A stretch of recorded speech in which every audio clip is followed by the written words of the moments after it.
très peu de temps après, on a appris finalement que, en fait, ils voulaient détruire la maison de mes parents pour construire le Stade de France.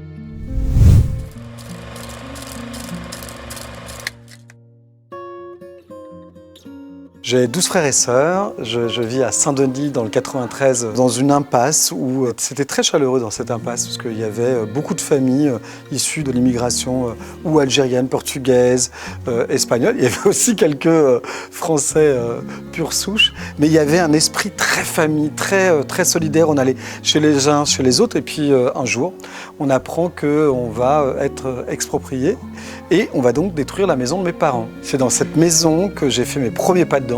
C'est dans cette maison où il y avait Fame qui passait à la télé et que quand mes frères et sœurs ou mon père ne voulaient pas regarder Fame, je faisais un scandale.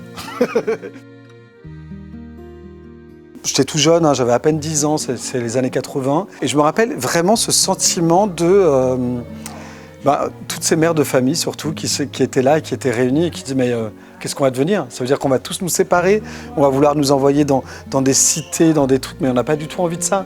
C'est sûr que c'est pas la plus belle maison du monde, ça ressemble plus à une cabane qu'à une maison, mais on est bien en fait ici. Je sens ce malaise et ce poids qui touche en fait tout l'impasse. Et très peu de temps après, on a appris finalement que en fait, ils voulaient détruire la maison de mes parents pour construire le Stade de France. Dans l'imaginaire, il n'y avait rien, on ne nous a pas montré des croquis, on ne nous a pas dit qu'ils allaient construire un truc fabuleux pour... Non, c'est allez maintenant vous vous dégagez et puis on va construire un stade. Donc c'est vrai que ça a été il y avait une pression comme ça et cette notion aussi d'urgence. Vous devez partir demain presque. Et c'est vrai que pour nos parents, pour mes parents, ils ont été du coup déracinés une deuxième fois. Ils sont partis de l'Algérie où ça a été déjà très compliqué. Ils se retrouvent en France, ils se sentent bien quelque part, ils construisent quelque chose. Et puis hop, on leur dit maintenant vous devez dégager parce que l'espace où vous êtes, là, le terrain, on en a besoin. Donc on quitte tous l'impasse du chef de la ville, à Saint-Denis. Donc je vis à la Courneuve et puis un jour on apprend que c'est le moment où ils vont détruire tous les baraquements là. Et là, les familles se donnent rendez-vous.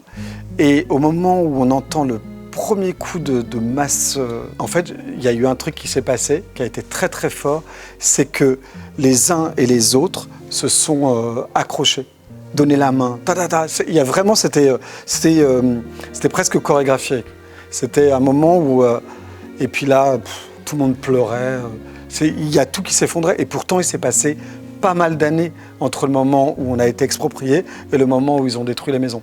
Mais l'émotion était toujours là. À chaque fois que je vais voir des concerts au stade et tout ça, j'ai toujours une émotion particulière. J'ai toujours dit que si un jour je faisais quelque chose là-bas, il faudrait qu'il y ait du sens. Peut-être de faire un spectacle autour de l'immigration. Peut-être qu'un jour je jouerai vraiment à domicile.